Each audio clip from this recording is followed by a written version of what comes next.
Alhamdulillah, syukur kita kehadirat Allah Subhanahu wa taala yang harus kita keluarkan, harus kita utamakan, harus kita dahulukan.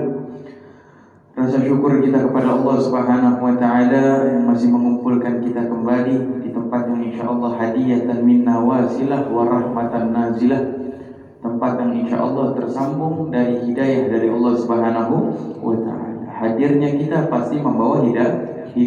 Itu udah pasti. Maka dari itu harus kita kuatkan hidayah yang diberikan oleh Allah Subhanahu wa taala dengan senantiasa mencari tempat-tempat yang selalu hadirnya kita membawa hidayah. Dan juga tempat turun rahmatnya Allah. Tempat turun rahmatnya Allah karena tadi baca ratib di dalamnya ada salawat kepada Nabi Muhammad sallallahu alaihi wasallam. Datang dalam keadaan membawa hidayah, pulang dalam keadaan membawa rahmat dari Allah Subhanahu wa taala. Itu yang harus kita yakinkan. Duduknya kita di majelis ilmu tidak akan ada kerugian sedikit pun. Tidak akan ada kerugian sedikit pun. Yang paling penting kita tanamkan di dalam diri kita, jangan sampai pernah cukup akan ilmu yang kita tuntut. Ada waktunya kita belajar, ada waktunya kita mengajar, ada waktunya kita memberi, ada waktunya kita menuntut ilmu. Bahkan tidak boleh kita merasa cukup. Al-Imam Ghazali beliau mengatakan harus haus akan ilmu. Harus haus. Kalau kita lagi haus setengah hari, yang dicari kan es teh itu biasanya. Yang dicari minuman dingin. Tergantung kesukaannya masing-masing. Begitu juga ilmu. Kita harus memiliki sifat haus agar senantiasa mencari majelis ilmu, memperbanyak ilmu. Yang mana bila mana kita merasa cukup akan ilmu yang kita tuntut dari orang-orang yang menyampaikan ilmu, dari ulama. Sayyidina Umar bin Khattab beliau mengatakan ilmu itu ada 3 tingkatan. Tingkatan yang pertama, kalau dia menguasai ilmu, dia akan sombong. Dia akan sombong. Dia menguasai ilmu agama, baik itu ilmu fikih, baik itu ilmu tasawuf, atau itu ilmu tajwid, atau itu ilmu tauhid, atau ilmu-ilmu yang lain, ilmu agama. Dia menguasai satu, dia akan sombong. Itu derajat yang pertama. Derajat yang kedua, kalau dia naik ke tingkatan derajat yang kedua dari ilmu yang dia kuasai, dia akan merunduk. Dia akan merunduk. Setelah dia melewatkan derajat yang kedua, setelah merunduk naik ke derajat yang ketiga, dia mengetahui kalau dirinya benar-benar bodoh. Jadi tidak akan pernah cukup ilmu yang dia tuntut, karena dia berasa dirinya bodoh. Ketika itu ada cerita nyata di Pondok Al-Faqir. Di Pondok Al-Faqir ketika itu ada santri baru, tapi dia pindahan pondok.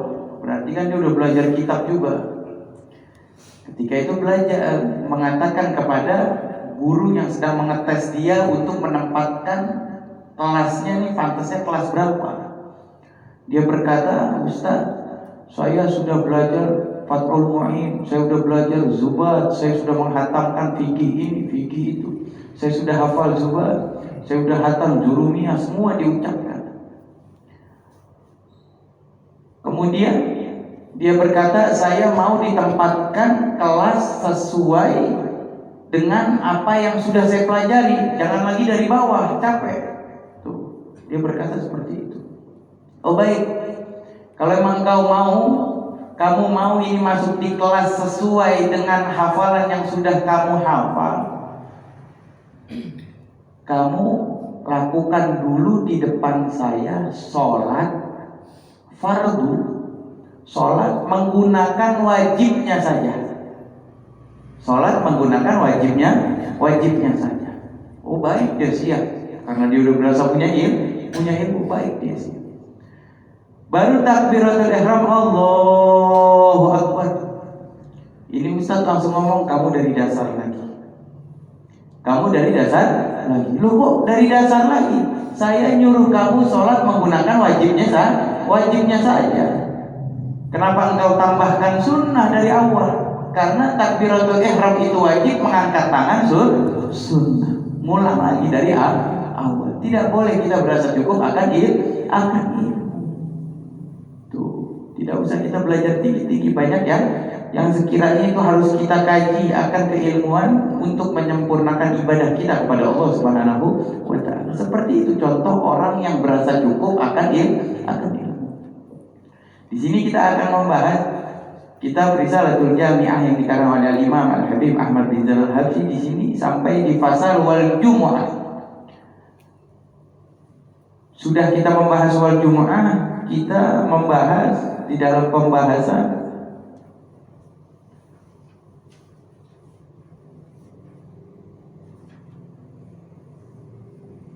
wayam bagi ayatiya bi sunan jami'iha wa huwa katsirun jiddan wayam bagi ayatina bil ikhlas wa huwa al-amal lillah ta'ala wahdahu wayam bagi al-hudur wa huwa ayyalam bima yaqul wa yaf'al wal khusyu' wa huwa sukunul a'dha hudurul qalb wa tadabbur qira'ah wa tafahumuha fa inna ma yataqabbalullahu minas sholati bi qadril hudur.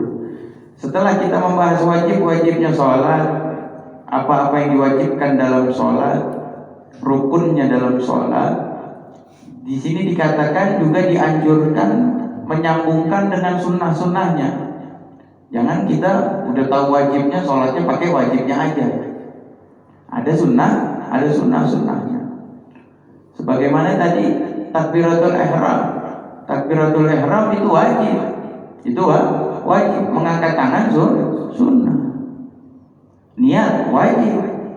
Niat menggunakan lisan sunnah. Yang wajib di dalam hati. Seperti itu. Jadi jangan sampai kita berasa sombong kepada Allah Subhanahu wa taala, udah bisa sholat kita. Kita udah bisa sholat, wudu kita udah bisa. Orang yang sholatnya tanpa menuntut ilmu, orang yang ibadah tanpa didasari dengan ilmu, tanpa dia mengetahui kesempurnaan ibadah tersebut yang didasari dengan ilmu, di akhirat kelak dia ketika dipanggil nyawanya oleh Allah, seluruh ibadah dia dari lahir sampai dia meninggal dilempar ke mukanya oleh Allah Subhanahu wa taala. Karena tidak berguna. Tidak ada tuntunan dalam ibadahnya kepada Allah Subhanahu wa taala. Nabi aja sholat dituntut sama Allah. Nabi sholat dituntut sama Allah, diajarkan oleh Allah.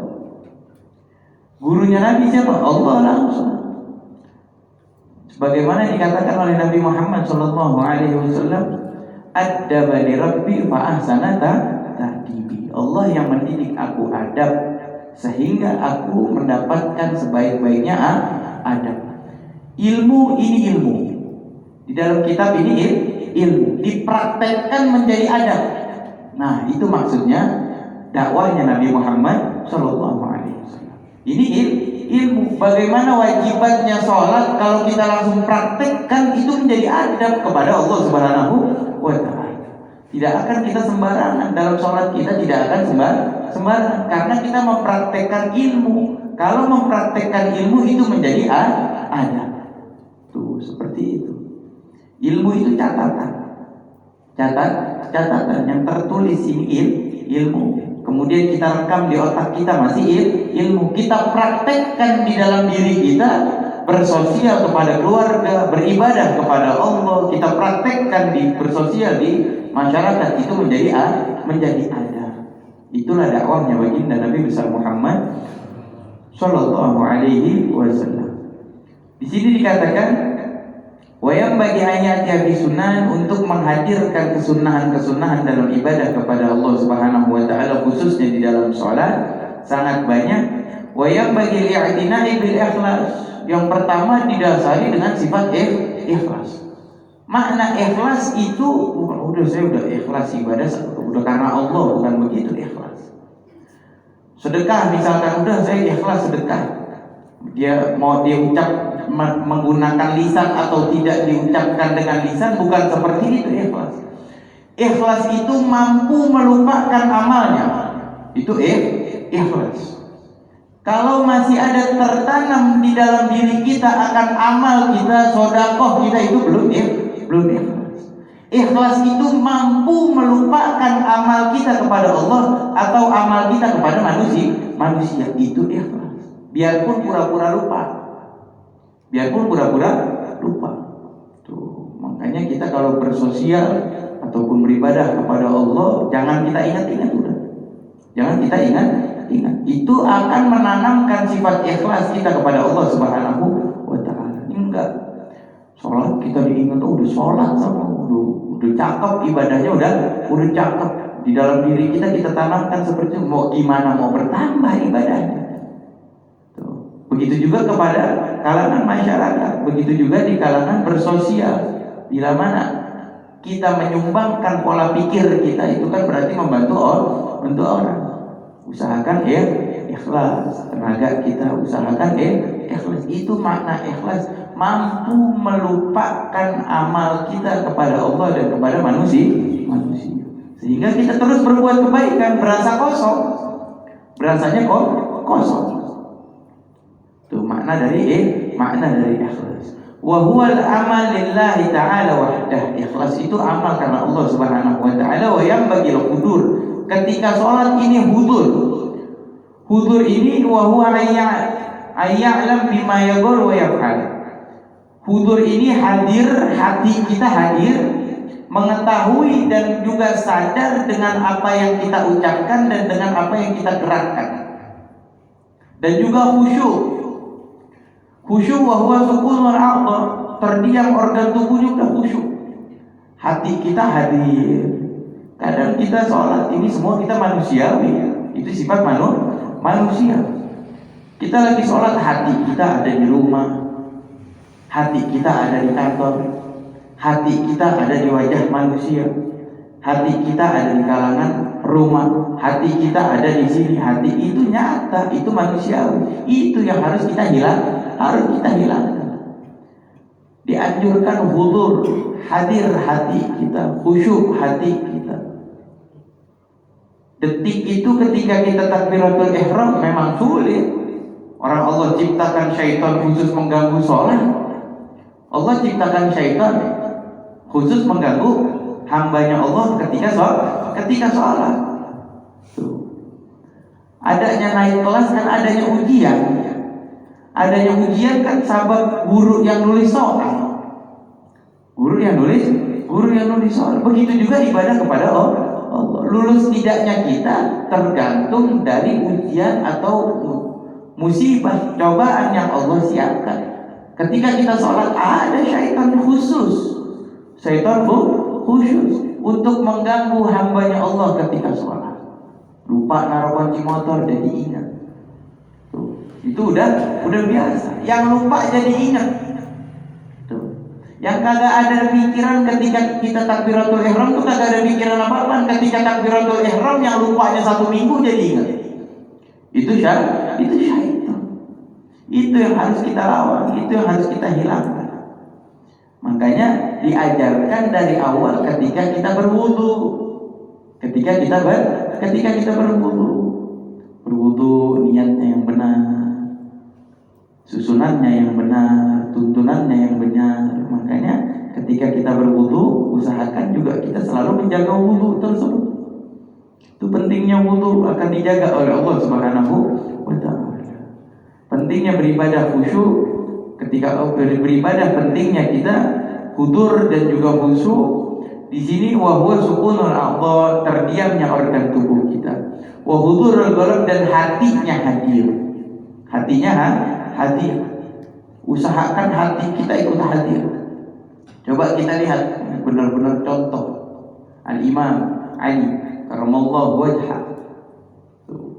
Imam Ali karamallahu wajhah, beliau ini mantu dari Nabi Muhammad sallallahu alaihi wasallam yang menikah dengan Sayyidah Fatimah binti Rasulullah sallallahu alaihi wasallam yang kita kenal dengan khalifah keempat. Ketika itu tertancap anak panah di salah satu tubuhnya, tertancap anak panah. Ketika itu berkata kepada murid-muridnya, berkata kepada pengikut-pengikutnya, jangan dicabut sekarang, tolong dicabut nanti ketika aku takbiratul ihram. Ketika takbiratul ihram, Allahu Akbar, benar dicabut. Ketika dicabut tidak merasakan apapun, tidak merasakan sedikit pun. Kalau kita kan kudu dibius itu, kudu dibius biar kagak berasa. Tapi lain dengan Imam Ali. Ketika takbiratul ihram benar-benar sudah hilang, jati dirinya sudah hilang. Apa yang dia pikirkan dunianya, apa yang dipikirkan dalam kehidupannya, yang dihadirkan hanya Allah. Sampai anak panah bisa dicabut. Anak panah bisa dicabut tanpa merasakan sedikit pun rasa ketika dicabut anak panah tersebut. Saking khusyuknya ibadah kepada Allah Subhanahu wa ta'ala. Tuh, seperti itu. Jadi tidak mudah. Adanya perjuangan bukan berarti sahabat Nabi langsung menyaksikan Nabi ibadahnya khusyuk. Tidak seperti itu. Ada perjuangannya Imam Ali karamallahu wajhah. Tidak disebut radhiyallahu anhu, disebutnya karamallahu wajhah. Allah muliakan wajahnya. Kenapa Allah bisa muliakan wajahnya? Dari lahir sampai meninggal tidak pernah menyaksikan kelaminnya sendiri. Dari lahir sampai meninggal tidak pernah melihat kelaminnya sendiri. Itu Imam Ali karamallahu wajhah, sehingga Allah muliakan wajahnya. Tuh, karamallahu wajhah, Allah muliakan wajahnya. Jadi ada perjuangan untuk mendapatkan derajat yang Allah tetapkan menjadi khalifah keempat. Bukan berarti karena dekat dengan bukan seperti itu aja. Ada perjuangan. Begitu juga Sayyidina Abu Bakar, memang dekat dengan Nabi, langsung dengan Nabi, tapi tetap ada perjuangan di dalam dirinya untuk menghadirkan, mengkhusyukkan dirinya benar-benar sebagai hamba. Hamba itu budak. Kan kita tahu bahasa hamba sahaya. Hamba sahaya. Budak ya, kita budaknya Allah. Kita hambanya Allah. Kalau udah hamba kan apa kata majikan? Apa kata majikan? Itulah kehidupan yang ditetapkan oleh Allah untuk umatnya Nabi Muhammad sallallahu alaihi wasallam. Kita kudu bersyukur, kudu bersyukur. Bahkan ada kalimat rasa syukur kita kepada Allah Subhanahu wa taala yang mana kalau kita ucapkan kalimat tersebut, ini malaikat capek mencatat amal kebaikan kita. Kita bersyukur atas nikmat Islam. Dan juga kita bersyukur atas menjadinya umatnya Nabi Muhammad sallallahu alaihi wasallam. Kalau kita ulang-ulang kalimat tersebut, itu malaikat berkata, entar dulu, jangan diucapin dulu. Ini udah ucapan tahun kemarinnya belum habis-habis catatannya. Ucapan tahun kemarin belum habis-habis. Kalau kita tidak bersyukur, bagaimana mau dapat pahala dan derajat dari Allah Subhanahu wa taala? Syukuri dulu menjadi umat Islam. Syukuri dulu menjadi umat Nabi Muhammad sallallahu alaihi wasallam. Seperti itu. Jadi ketika kita ingin hudur, ingin khusyuk, cari tahu dulu bagaimana cara khusyuk kepada Allah Subhanahu wa taala. Kita mengenal jati diri kita seorang hamba. Manut, nurut akan perintah majikan.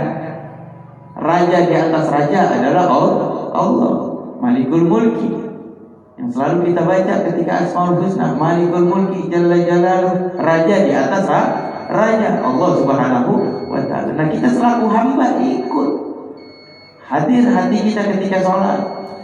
Memang kita manusiawi, belum bisa khusyuk banget, namanya manusia.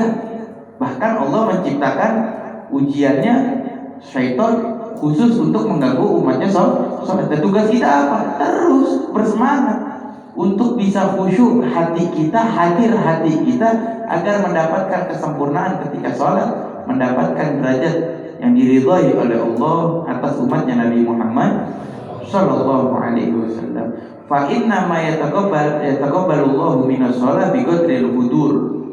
Terakhir ini, sesungguhnya diterima atau tidaknya sholat itu tergantung dari hadirnya kita.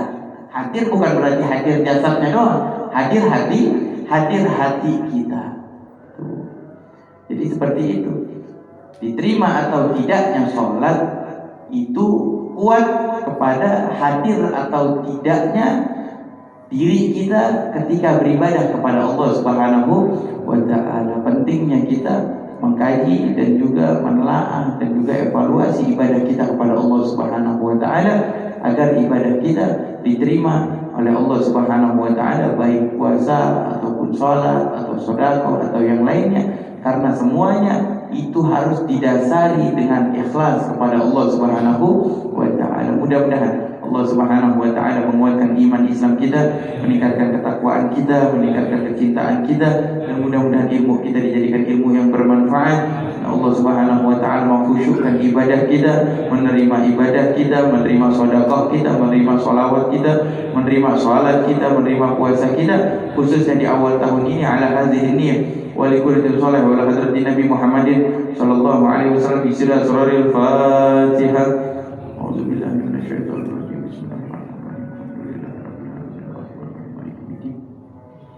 Iya kan amri ya Ustaz sallallahu alaihi wasallam. Qala Rasulullah sallallahu alaihi wasallam, afdalu ma qultu ana wa nabiyyuna min qabli la ilaha illallah.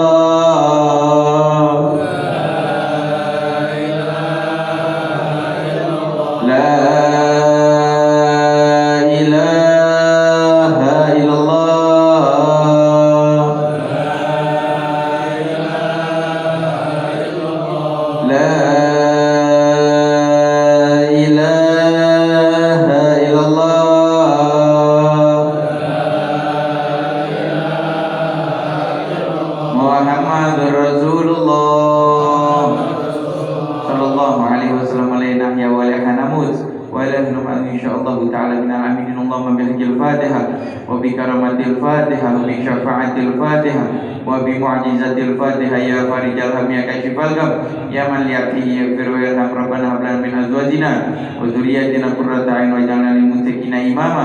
ربنا آتنا في الدنيا حسنة وفي الآخرة حسنة وقنا عذاب النار. وصلى الله على سيدنا محمد النبي وعلى آله وصحبه وسلم والحمد لله رب العالمين.